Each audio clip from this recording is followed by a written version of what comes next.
viață este un fel de joculeț open world, adică te lasă ce vrei și da. Dar și voi ce-au făcut playerii ăștia, fraților? Bă, merge.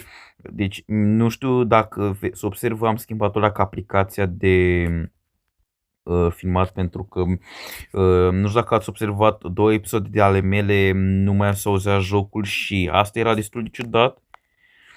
Ce înseamnă asta? Mi se părea foarte ciudat că eu mă auzeam bine, dar că jocul nu se mai auzea, nu știu ce este. O să mă interesez de ce nu s-a auzit jocul. Dacă e de la aplicație, o să șterg aplicația și o să-mi iau alta și o să folosesc pe asta. Pentru că, sincer, mi se pare foarte nasul că eu încerc să mă chinui să am audio foarte bun, dar nu mi se mai aude jocul. O să mă interesez de la ce este, dar da. E un joculeț open world, nu ștergem doar mașini, doar că o să-mi iau eu, sau hai să luăm mașina asta de fapt. Haideți să luăm mașina de fapt.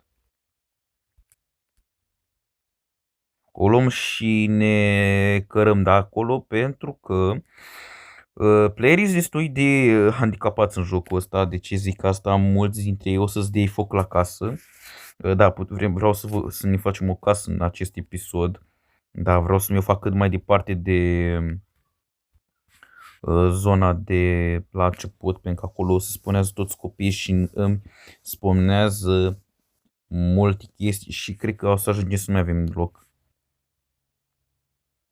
Hai aici să parcăm și să închid mașina. Las-o deschisă. Bun. Aici este noua noastră zonă. Cu pământul putem să facem terenuri de genul. Să facem de asta. Cu blocul roșu, cumva, de asemenea, este ștergerea. Deci, pe scinița, așa se numește jocul. Pentru cei care nu v-ați dat seama care numele. Tot cred că m-am repetat de vreo 5 ori în acest episod, dar da. Nu contează. Vreau să ne facem o casă. Și cred că o să ne facem din lemn. Prima oară o să ne facem ceva casă din lemn, pentru că, na, ceva basic. Sper să nu vină un retardat să-mi dea foc la casă. Atât aș dori. Cred că o să-mi fac foarte mare casa.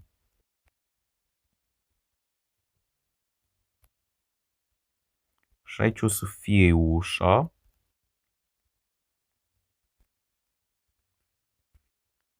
Bum.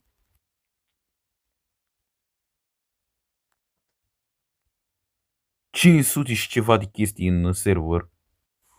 Nu, 5.000 ceva. Wow, bă, să terminați ăștia. Adică, eu înțeleg că îi spunea frate, dar bă, ăștia o spunea de... Ok, nu am văzut care au anumită denumire. Blocul. Și vreau să acros de ușă, uite. Bun. Și cu ușa doar facem asta. Și deja ne-am format o fel de casă. Cu casa, cu această mini casă, o să văd ce acoperiș vom face. Ce casă o să... nu știu cum rezist casa asta. Nu știu cum vom face acoperișul. Și cred că deja mă voi apuca să fac acoperișul din...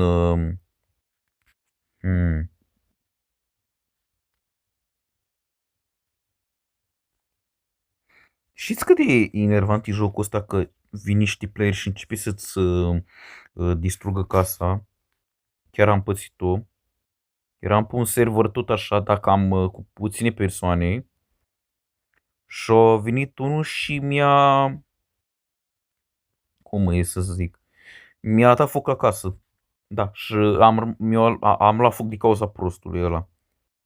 Și de asta ăștia sunt destul de dobitoci în jocul ăsta. Nu mă miră că jocul are aproape puține like-uri, deci are vreo 65%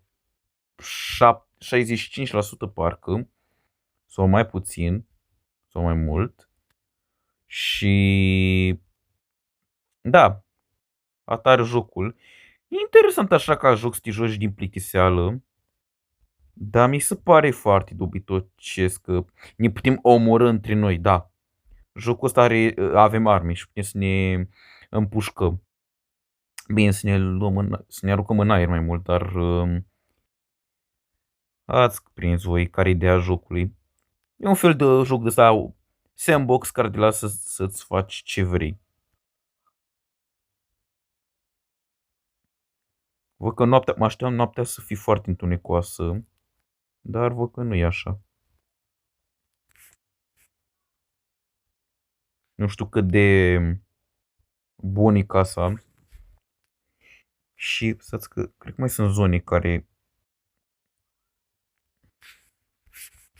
Bun, până acum cam asta e ce pot să zic e casă. Nu, n-am vrut să fac asta. Ok, ok, hai să cium un geam mai bine. Să văd pe ăștia care vin și să-mi dea doar foc la casă. Că e felul de joc cu plin de retarzi.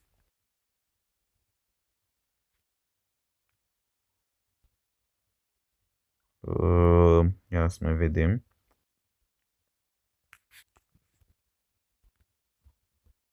Bun. Până acum așa e casa. Nu băgați de seama că avem găuri și vedem prin perete, prin tavan. Hai să începem să punem lumini, nu? Adică să vedem și noi pe unde e una și două. Bă, e destul. Așa, și hai să punem mobilă. Mă întrebați de ce nu pun parchet pentru că pe aia ne urcă mai, nu prea e fain și pe aia ne cam mai mult. Asta e numele jocului, Pesocinița. Pesocinița s-ar traduce cutii din nisip. Cam așa s-ar traduce jocul ăsta în rusă, în română. Uite ce punem un pat. Și mai avem pe aici mobile.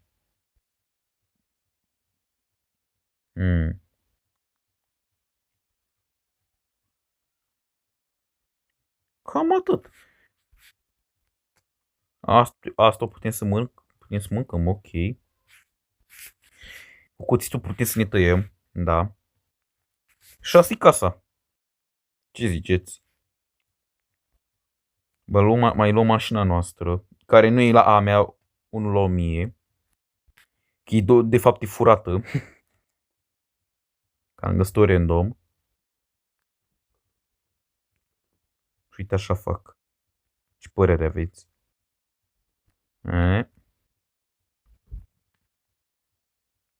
Și parchez frumos.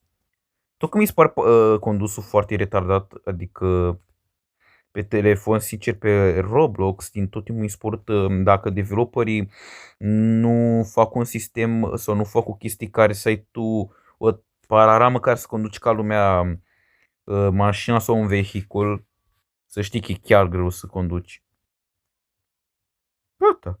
Deja mare casă, ca să nu pare chiar, să nu chiar par așa de pustiu, mai punem, uite, iarbă.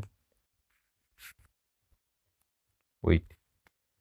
Tot că e sunetul ăla din Minecraft, zici că-i, uite, punem iarbă, facem să pară că e bio totul.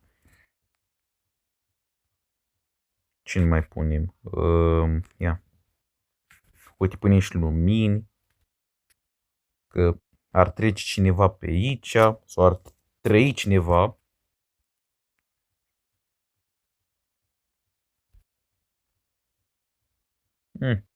Hai să mai punem așa una pe lângă casă. Și hai să facem și ceva în drum. Tu că am pus prost iarba aia acolo, dar hai să zicem că asta e drumul.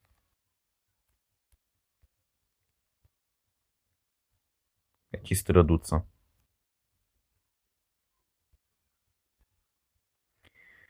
Așa.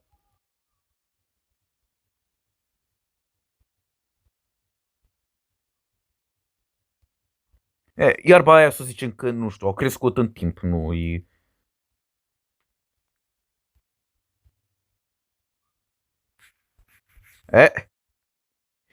Bine, aici e cam așa, să zicem, că nu, să o mai poartă în timp. Vedeți?